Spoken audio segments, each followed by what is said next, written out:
How about that? So welcome. Things that we learned tonight. BYOC, always bring your own chair. I decided to invite every single one of the followers that we have on Facebook, so obviously that worked, huh? Just a couple of things to start with you guys for you to know.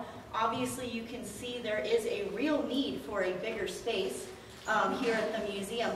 Luckily we have one. It is the 3rd floor, all the way up at the top. Best view of the mountain you could possibly get in Red Lodge. Only problem is it needs a new floor and maybe some new windows and some paint on the walls.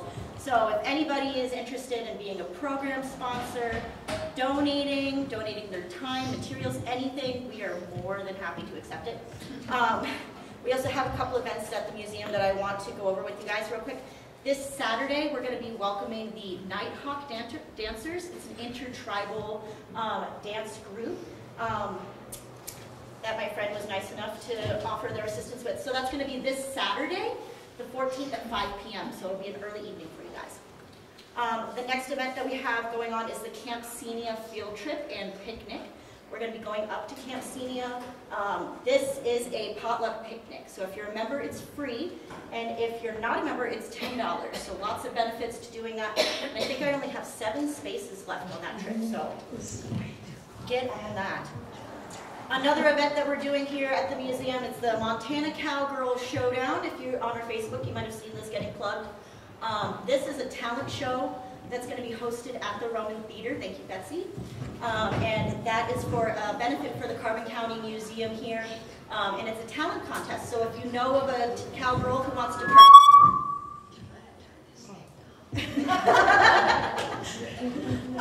so it's a talent contest, so if you know of any cowgirls who want to participate, or if you know of anybody who wants to sponsor or donate, you're very welcome.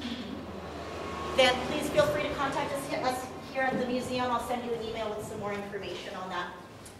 And then finally, our evening event tonight, Miss Patty Molinaro. We miss her terribly. I mean, me specifically, my multiple personalities miss her terribly here. She has come out with a new book. It is The Origins of Crow Agencies in Montana, Transitioning Beyond the Buffalo. It is available in our gift store, and she might have a few boxes of them outside, because it looks like we might need them. And she's been resting her hand for book signing, so if anybody would like to have a book and purchase a book, they're here in the gift shop. So without further ado, I would like to introduce to you my friend and former colleague, Patty Molinaro.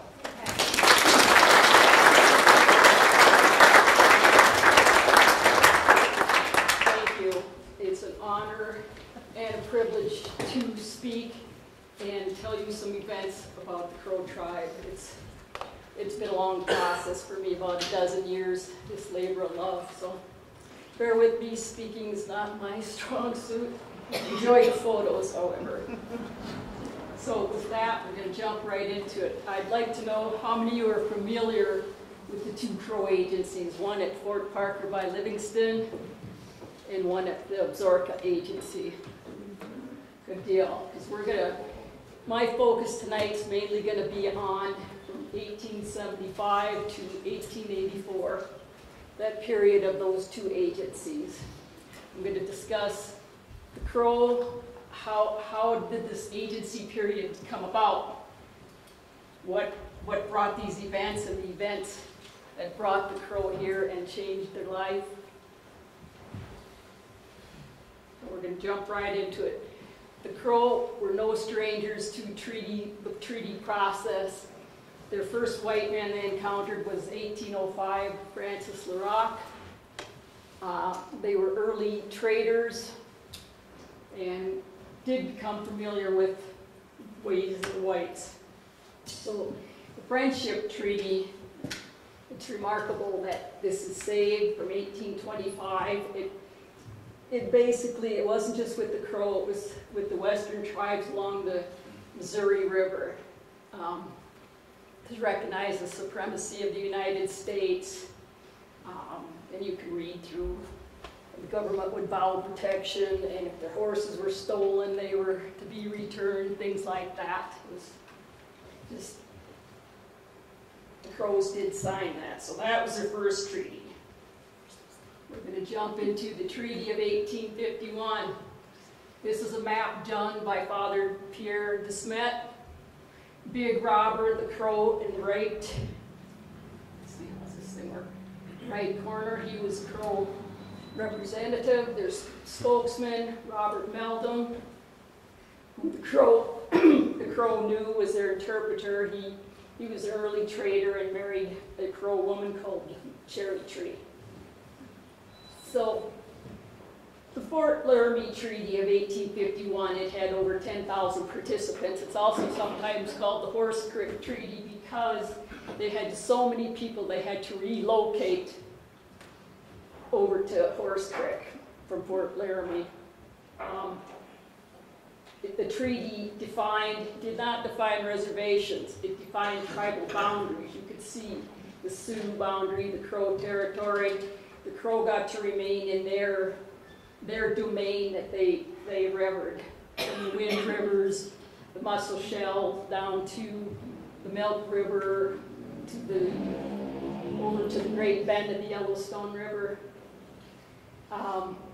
And the treaty also called for safe passage for white travelers, peaceful relations, and the government to lay out roads and establish military posts. So the important thing is the Crow got to remain in their tribal territory. So what happened in 1864? Gold brought in immigrants, it brought in conflict. It forced the military to build 3 posts, Fort C.F. Smith, Fort Reno, and Fort Bill Kearny. This became a real sore point with the Crow and the Sioux because that domain was full of buffalo, their prime hunting ground. The Sioux, even though it was Crow territory, the Sioux would invade and hunt there because of the prime hunting grounds. Well, the conflicts, there was massacre at Fort Bill Kearny, and it prompted 2 reports, 2 government reports, the Fetterman and Doolittle reports, that found, due to the lawless carelessness of white men, many of these depredations took place. So they formed a commission.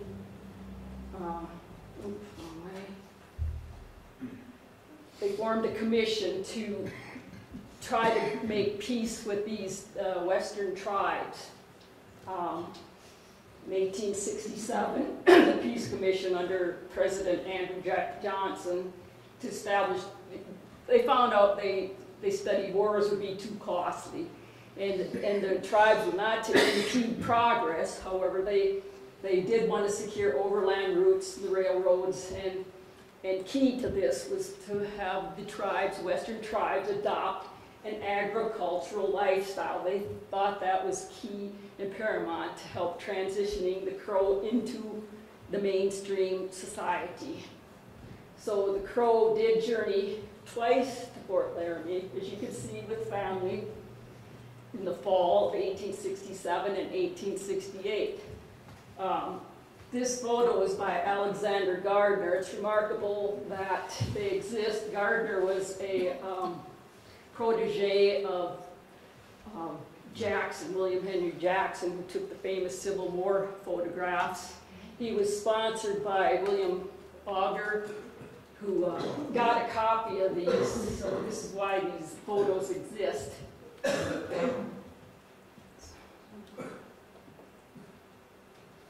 And here's another photo of the Crow at Fort Laramie. You can see some of the fort buildings behind.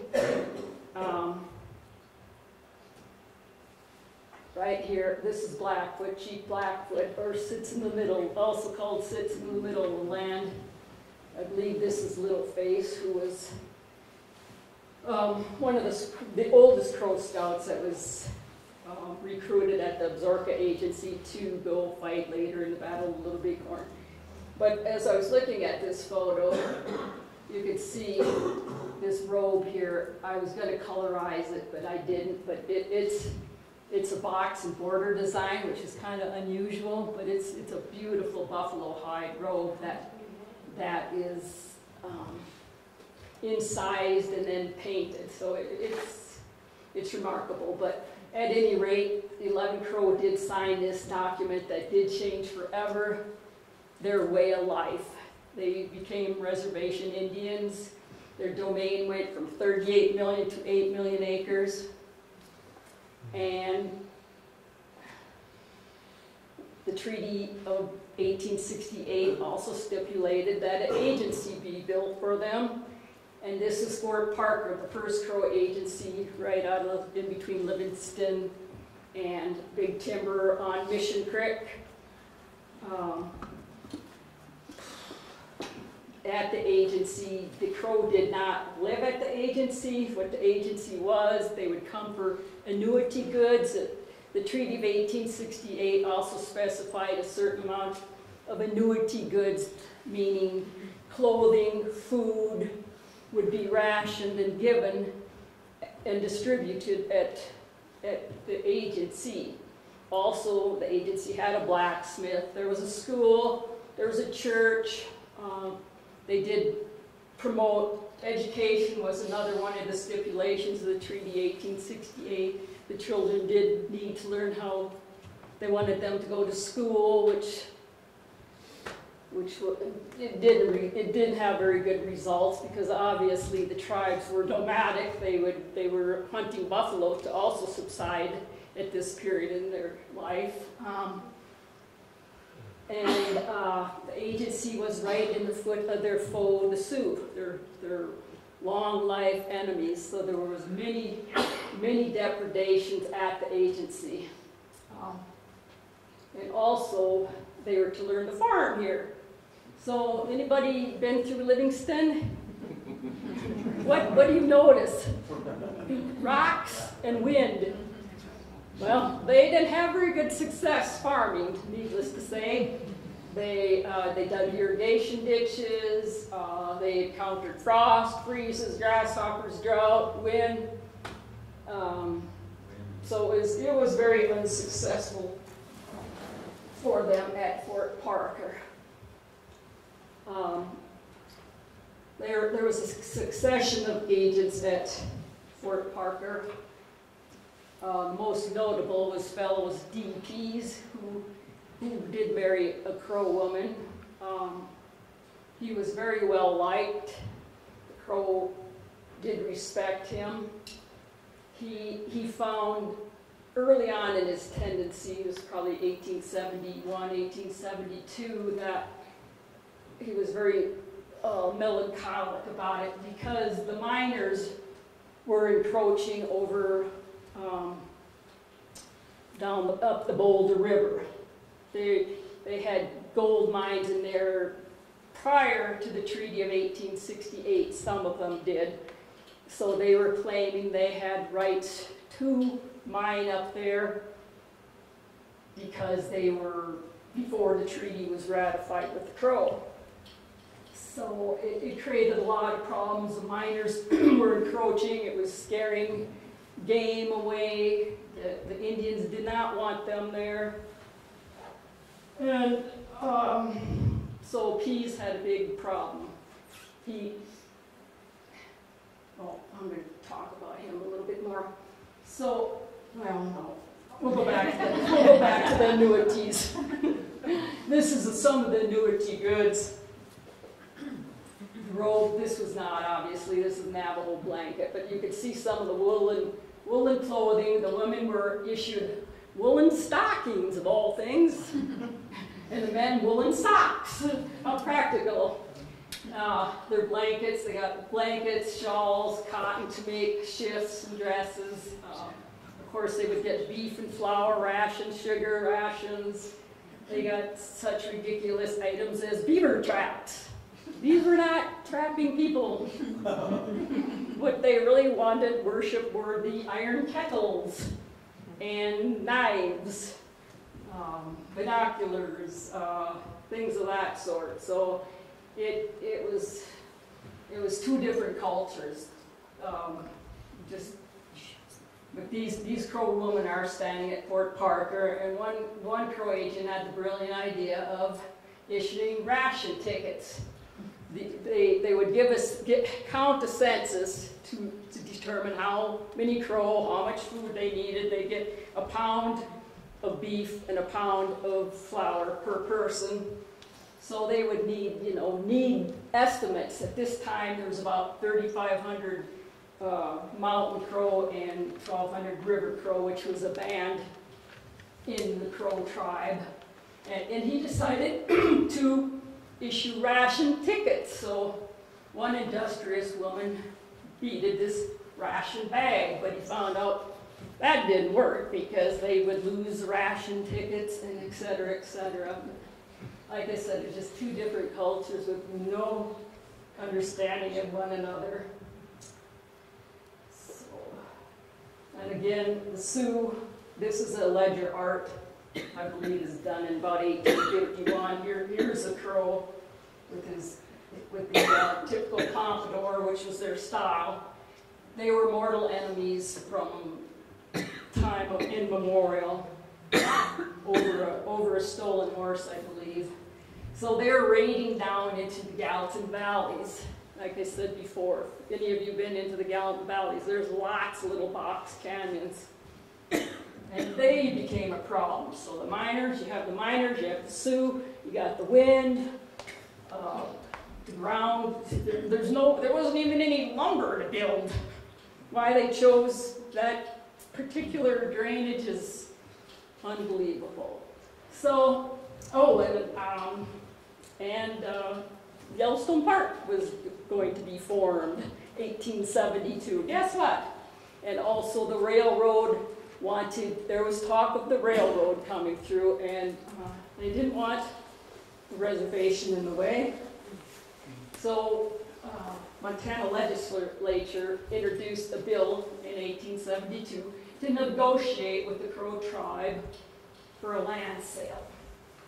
This is one of many. So they sent out this guy, Felix Bruneau, who was no stranger to negotiating.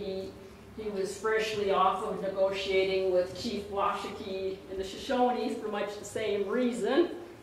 And he had hopeful goals, positive goals of getting the Crow to remove themselves from this area or secede or sell a portion of that, the mountainous part that owned the mines.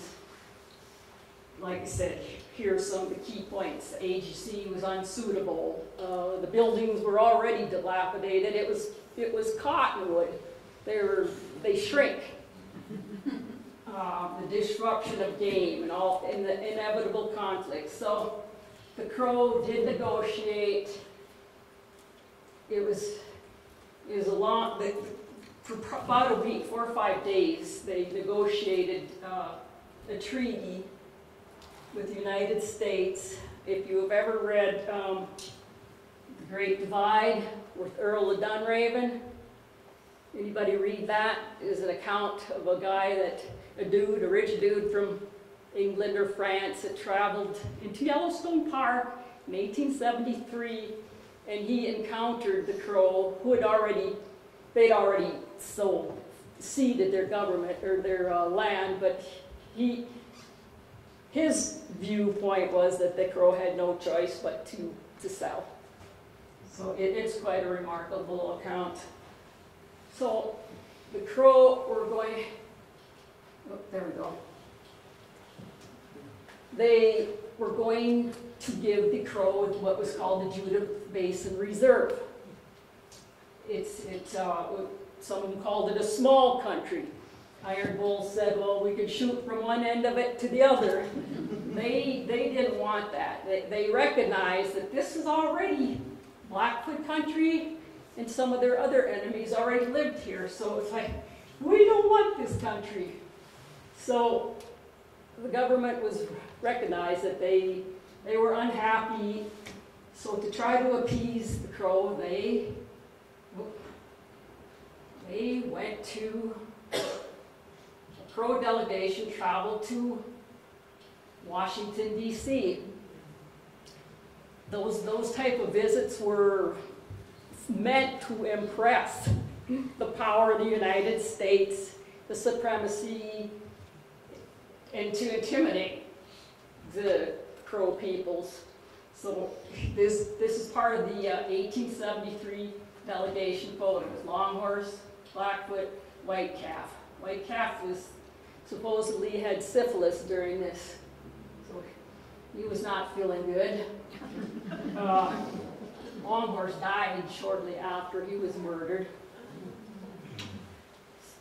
So they journeyed from Virginia City. It was a long journey for these people. They traveled to Grand Central Station, Chicago.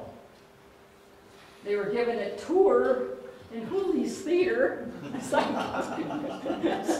Oh, I'm sure that was impressive. And afterwards, they gave I guess a dance or a demonstration. There's some great newspaper accounts. I don't want to tote my book, but I quote some of these first eyewitnesses during this time. So, yeah, the people of Chicago got an eyeful, as did the Crow. And here's the infamous photo that you see of the delegation in D.C. I'm not clear what the feathered dusters represented, but I honed in on this. Blackfoot is actually holding, I think this is a picture, he's holding some sweetgrass, which is pretty neat. Sweetgrass was used during ceremonies to smudge and for purification, so obviously he didn't purchase this in D.C., although they did get money while in D.C. to purchase things, so he's holding some sweetgrass. And while there, they did plead with Grant, President Grant, but again, they did not want the little country. Please, have mercy on us. Don't expand this portion. We want more land. Give us more. Part of the delegation again. This is Blackfoot's. I believe this is his Sioux wife. And oh, here clearly you can see the sweetgrass.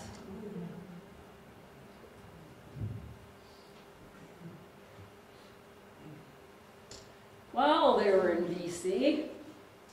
There's a town of Carroll along the Missouri River that no longer is there. It's all washed out along the bank.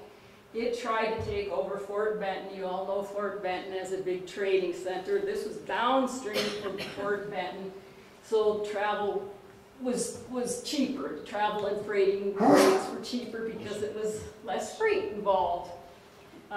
This time the Northern Pacific Railroad was stalled because of the bankruptcy. It stalled at Bismarck. Am I going too fast? No. Okay. Where's that? Okay, so anyway, of course, the traders did not want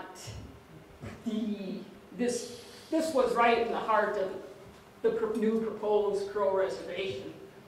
The Carroll Road would go to Helena, right through the heart of the new Crow reservation. They, of course, did not want that. Neither did the cattlemen. So they lobbied against it. And these powerful proponents got it through. And so the Crow Reservation, the new Judith Reserve, returned to public domain in 1874. So all that for naught. Crow traveled to D.C. and are still back at Fort Parker with all the problems. One interesting thing that did happen at Fort Parker, which I find quite fascinating, remember what was key to them, their subsistence survival? Farming. The new mode was to be farmers. So, anyway, lo and behold, there was an agent, he was named James Wright. He was an Episcopalian minister who, Clint Eastwood, that's appropriate, who mandated, he found at the reservation, on the reservation, at the agency, there was a bunch of unlawful wedded folks living together. So he mandated, some of them white guys were workers, some of them were, herders or traders or raised beef. He mandated that these women, or sometimes men, well, they marry, that they are to get married.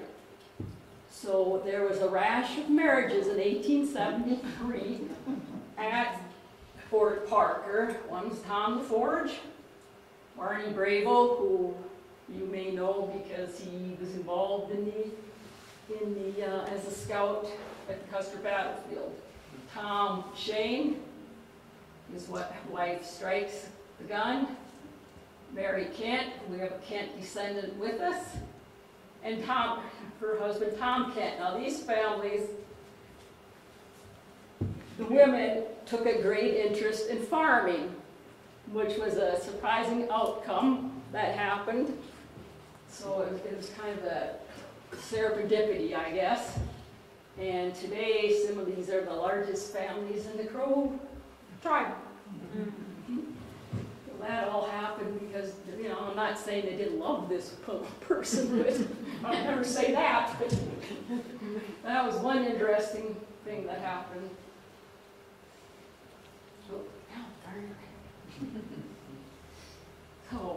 So we still have the Crow at Fort Parker. There's still complaints. We gotta get the Crow out of there. The reservation's coming. The miners are here. La-di-da-di-da. They can't farm. The wind's horrible. So this went on and on and on until Dexter Clapp, new agent, finally convinced the United States Commissioner of Indian Affairs that we need to relocate the Crow. So he got to go ahead to find a more suitable location for them. He found a place at Deer Creek, which is, in you Beartooth folks know, is over by Bridger Creek. There's a, there or on the Stillwater, which they called Rosebud site. They opted for the Rosebud site, so he got busy and made an estimate, a budget, to construct a new agency for $15,000. So they built roads first of all, they had to build roads to get there from Livingston over to south of Absaroka, and supplies and materials had to be transported.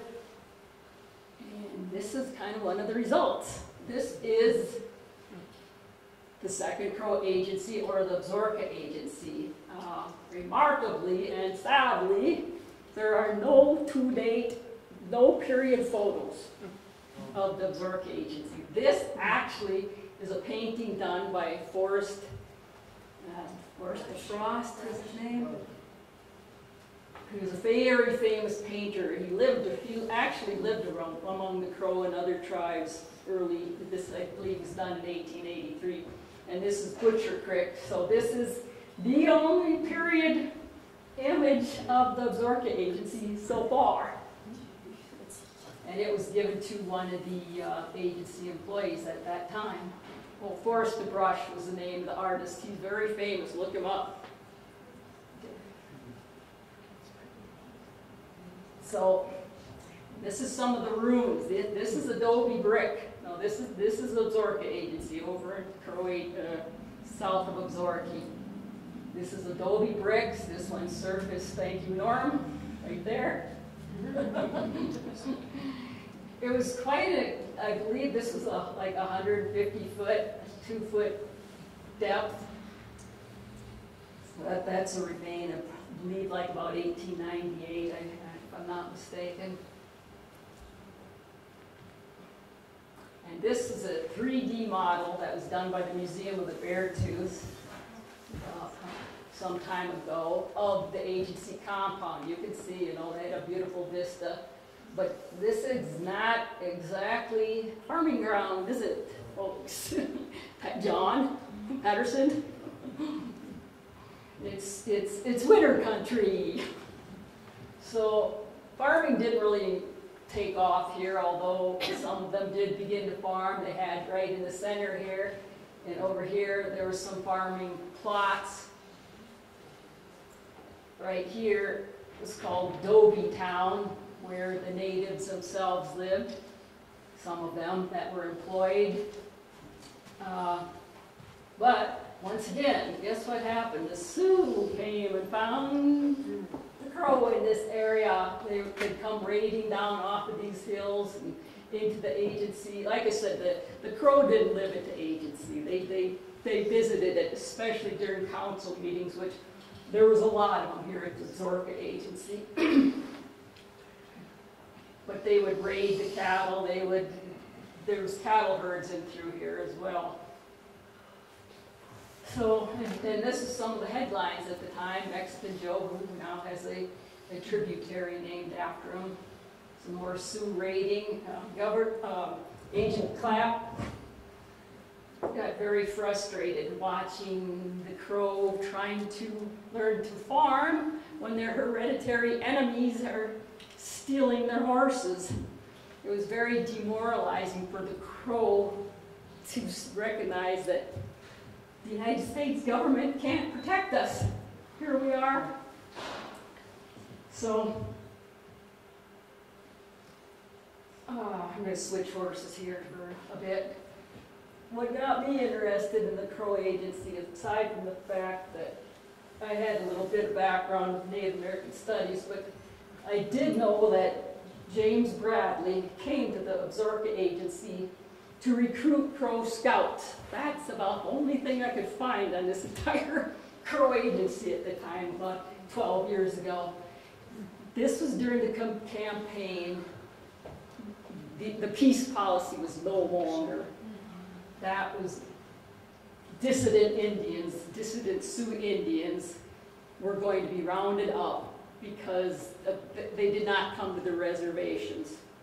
So the United States government decided we're going to have a campaign, which became known as the Great Sioux War. James Bradley came down from, where was he stationed? Where was he stationed? Can't think right now. The Helena or not. Ralph, help me out. Where'd James Bradley come down from? Well, he came down from Fort Ellis. Yeah, no, no, he did not. No, he didn't march from Fort Ellis. He stopped at Horse Countryman's on the way. Yeah, but it was the next post. But at any rate. Oh, no, it's up north. Right. Yeah. Can't think of it right now. At any rate, he did come to the agency and recruited 23 scouts. One being curly, white. These are later photos, of course, of the scouts at the battlefield. But they came from the Absaroka Agency, which is quite remarkable. We're supposed to be learning to farm, but it's okay if we go scout. And they got paid to do this, and it made sense for the military to have Native scouts because obviously the Crow were familiar with the territory. They knew their habits, their ways of hunting, the way the other natives would travel. So that was one outcome at the Absaroka Agency was the Crow Scouts. And of course the resulting battle of Little Bighorn. They also scouted, this is sits down spotted, they also scouted, they were recruited again once at the Absaroka Agency during the Nez Perce War. Sits down spotted was one that fought at the Battle of Canyon Creek. I won't get into that issue. The Crows were great friends with the Nez Perce. They didn't want to do this, and I will talk a little bit about it. I guess they did befriend, did try to help the Nez Perce. But the Crow were allies of the United States. They wanted to be allies with the United States because they recognized the supremacy and the power that the United States had. So they were friends and allies and did help. Okay, this is the photo actually that I found at the Absaroka Agency. These are actually This is actually one of the adobe buildings. And here's Augustus Keller in the center, Tom Kent, Tom Shane, Barney Grable. So it's quite a remarkable horse, Norton, William Norton, horse countryman. It's kind of those from Stillwater County can appreciate some of these names. I don't know what the occasion was, but this is like one of the only photos that show the building. There are some burial scaffoldings. There was a lot of sickness, crows, diphtheria, and etc. at the Second Crow Agency. Now, the Second Crow Agency became a big conference center, I'm going to put it that way, because there was lots of discussions, lots of councils that the Crow needed to learn to farm. The buffalo were starting to decline. It was a sad period. If you want to read these quotes, I'll give you a minute. This is Iron Bull and his wife right now.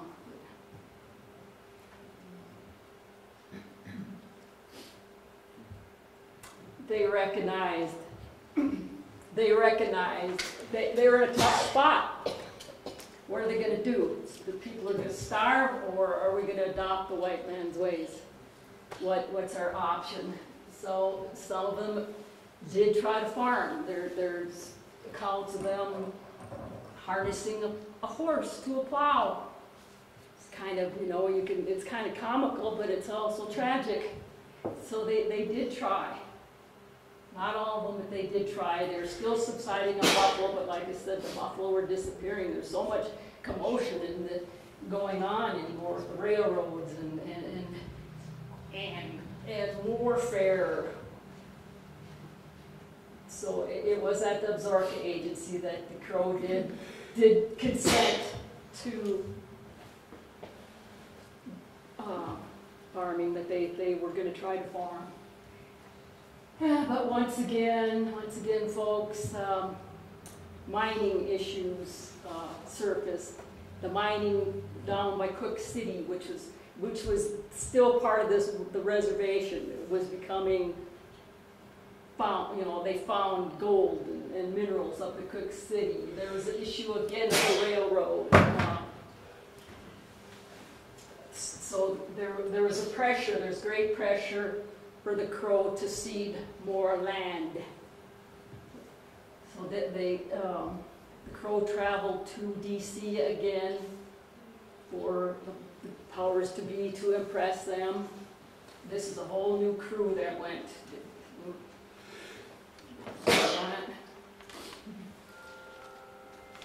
The younger man went this time. Here's Medicine Crow. This photo says 1879. That's incorrect. I don't know why L.A. Hoffman made a copy of this. It was in 1880 that the delegation went. So if you ever see this, it leads to more confusion. It's wrong. So the Crow did travel from Virginia City down to Ogden, Utah, over to Chicago, up to Washington, and they stayed a long time. Here's some quotes. If we did not give up the land, it might be bad for us. We were in Washington a long time. I became anxious to return. They were pressured to cede some land. They wanted to go home. There's quotes, if we did do this, something bad. Well, there it is.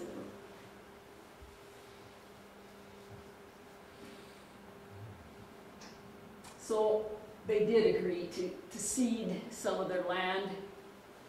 While in Washington, D.C., they traveled to the zoo. They went to Mount Vernon, which gave Plenty Coup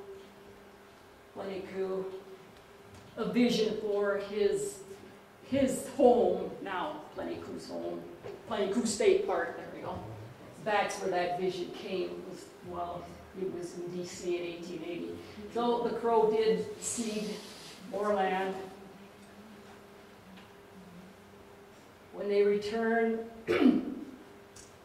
some ledger art surfaced in about the 1960s. Ledger art was drawn by, this was done by Medicine Crow, of some things he saw while he was at the zoo. Some monitors on the Potomac and some animals he saw. They actually surfaced in a trunk and Roundup was found by a professor at the college in Little Bighorn, Adrian Eingereich. I know I'm butchering his name, but pretty remarkable. So anyway, here's a portion that they did right here. They did see this. Gone. While they were there, they made the Crow promised that they would come back. They would not consent to a treaty, well, an agreement. Treaty making was over. They were called agreements. They did not want to formally make an agreement until they came back and talked to the rest of the tribesmen. All right.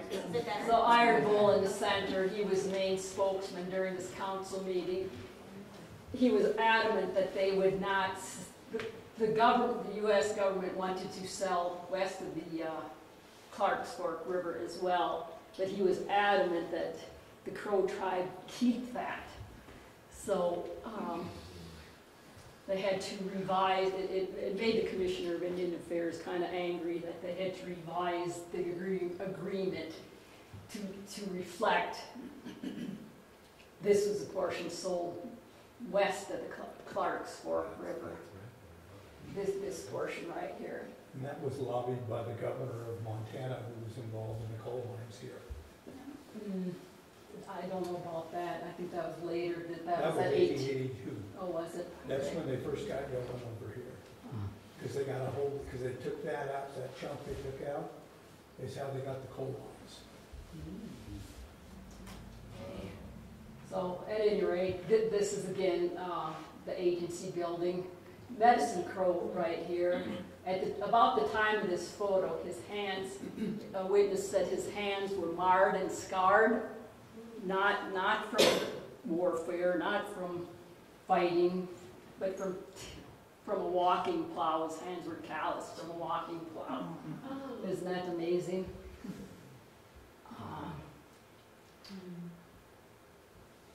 Just look at their faces for a while. I don't know what he has in his hand. I'd love to know more about this. I've looked and looked and looked.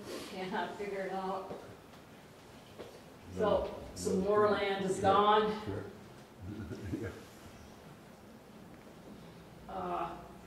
But the Crow were not done with council meetings. There's more parley. The railroad wanted to come in and build right-of-ways and land for depots.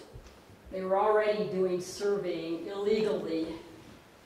This guy, Spotted Horse, I think this is a great photo. Don't let that smile fool you. He threatened with the point of a knife if the surveyors came anymore, he'd rip up the survey stakes. I don't know if he ever did, but the railroad would come and they were starting to cut timber for the railroad. That upset the Crow terribly. And mow hay for their horse herds. Like I said, this is all illegally done until the Crow again agreed to have a right-of-way and cede some land. They 400-foot right-of-way and plenty crew parley for $30,000. Talk with my hands. I shouldn't do that. He parlayed for $30,000 for this came active July 10th, so it did allow the railroad to come through. Many of these Crow members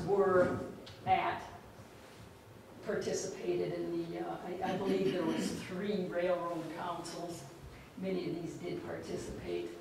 The guy on the horse is Thin Elk. Now, This guy was at the 1868 treaty. And here is Medicine Crow and his wife, Aunt Maggie. So again, look at the faces.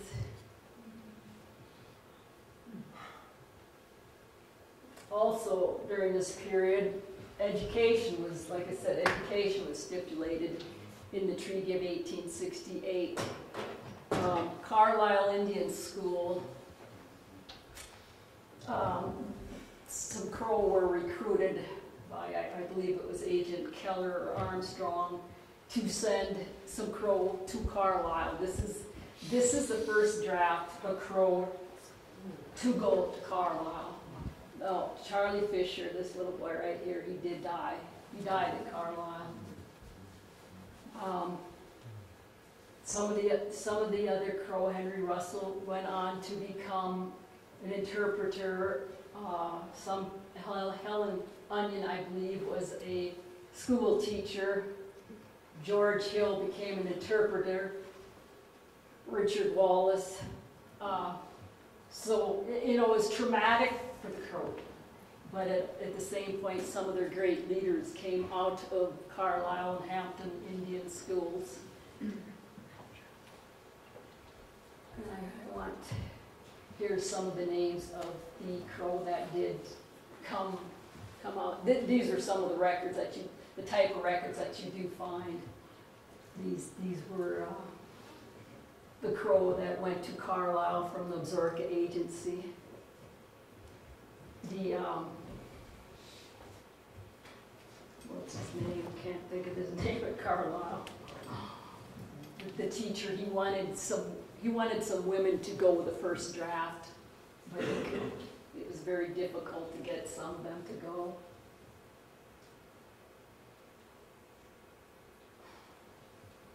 Okay. So in 1884, well, earlier than 1884, there was pressure from the new agent called Henry Armstrong. How many of you have been to East Rosebud Lake? So you know that was once called Armstrong Lake. So you think there's a conflict of interest there? He wanted the Crow gone. Plus he had some great cattle leases that he wanted to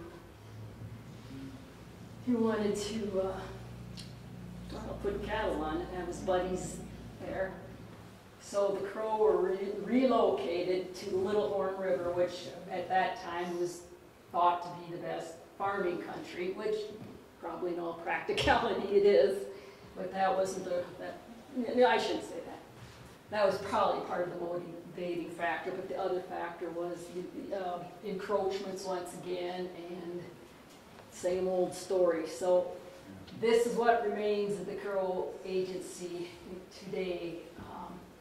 A study was done by the Montana Department of Transportation because they were widening the highway, as probably a lot of you know, and they did find some remarkable footings. The entire thing was not excavated because every time you disturb the ground, it deteriorates the formations or something to that extent. It erodes.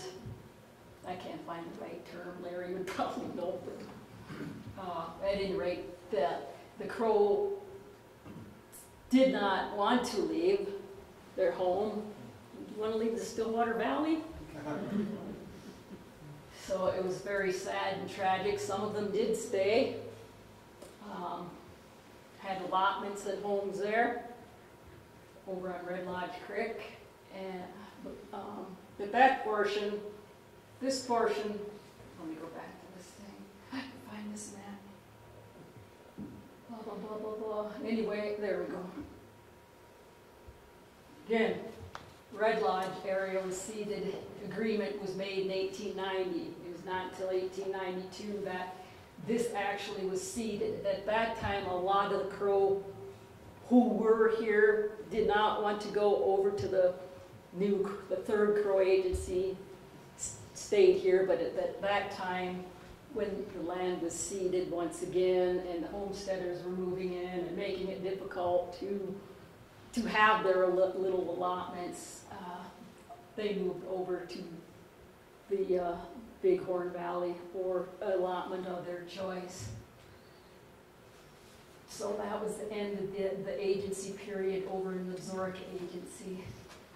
And I just wanted to show one more last slide that shows the resiliency of the Crow tribe.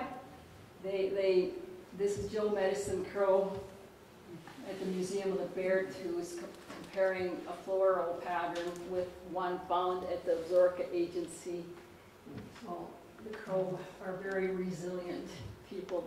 They survived, they adapted, and remain the Crow Indians of today. So I thank you for your time, and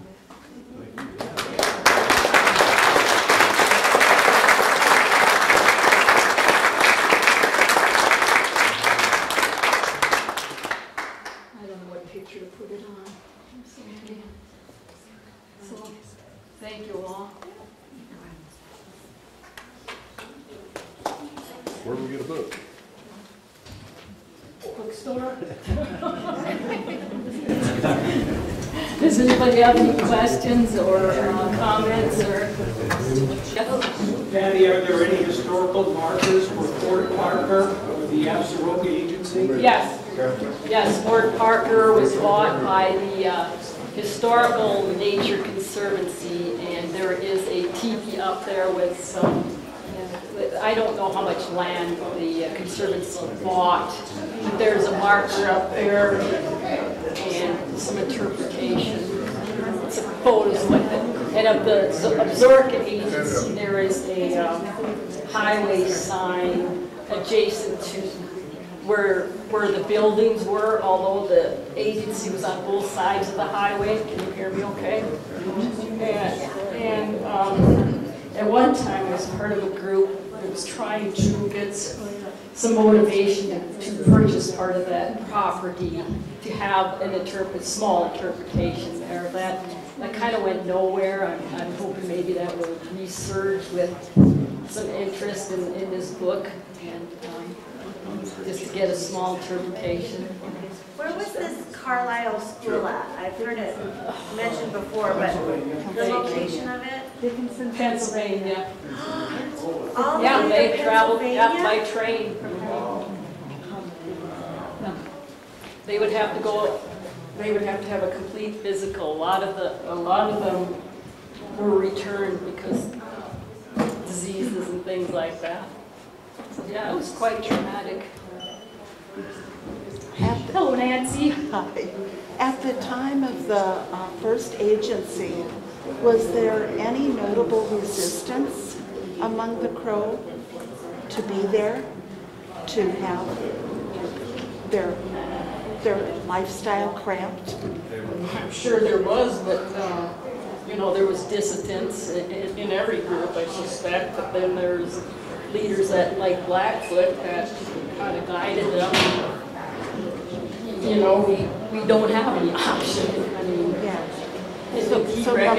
the elder recognized it, and Blackfoot had a great quote, Chief Blackfoot, that he said he's thought about farming all his life. He planted tobacco all his life. So this was a good thing that the Crow people needed to do again. So he was into the winter. Oh, sure.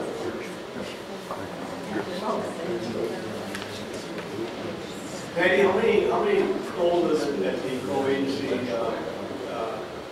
got a big one? Roughly?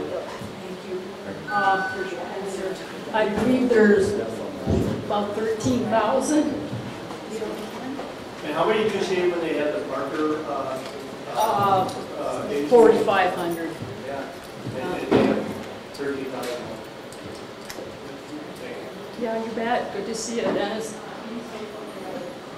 From the 38 million and went to 8 million, what is the current land? Oh, gosh. They gave away the additional. I don't know what that. Sorry, I No. curious. I can't find my slicker. It's in one of my pockets. I should know, and I'm sorry I don't. I'm so.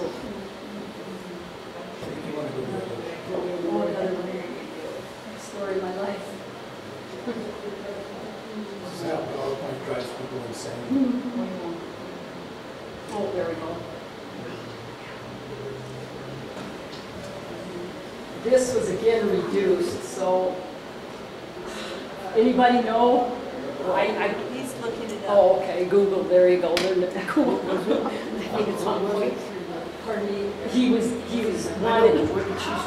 He wanted to know the acreage of current amount, so he's Googling it. 2.3 million. 2.3 million.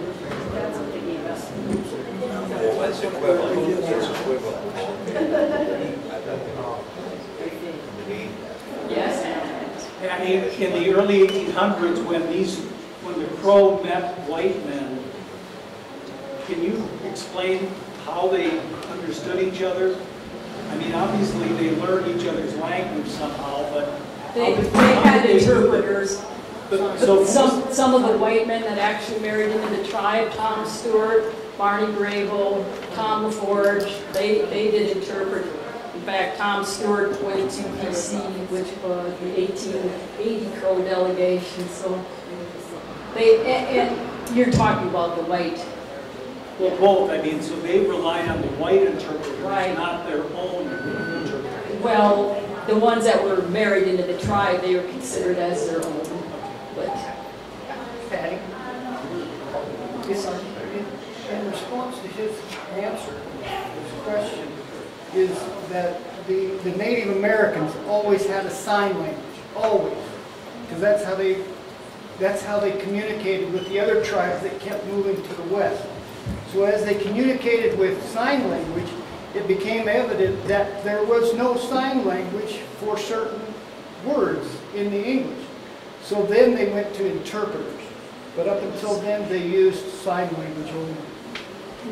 And in fact, during one of the delegations, I believe it was the 1880 delegation, they said one of the most fascinating portions, there was, the Shoshone were there at the same time the Crow were in DC, and the two tribes started talking in sign languages.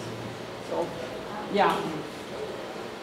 Oh, what did you want to do? So sign was their universal It was language. universal, but it became more evident because all the tribes that were moving from the east, being pushed by the settlers from Nebraska, Florida, wherever, they kept moving west. The only thing they had to communicate was sign.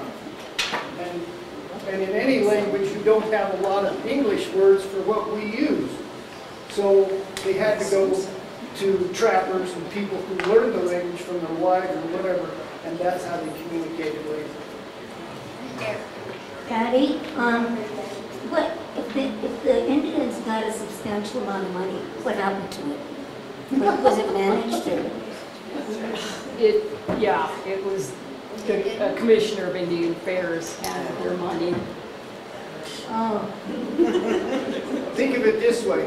What happens on all the reservations now when there's money? Who ends up with it? The people in control of the government. Not our government, tribal government. And that's why you have changeover of superintendents, Crow tribal leaders. They change because money talks. Thank you so much. That was yours. Oh, that's your, yeah.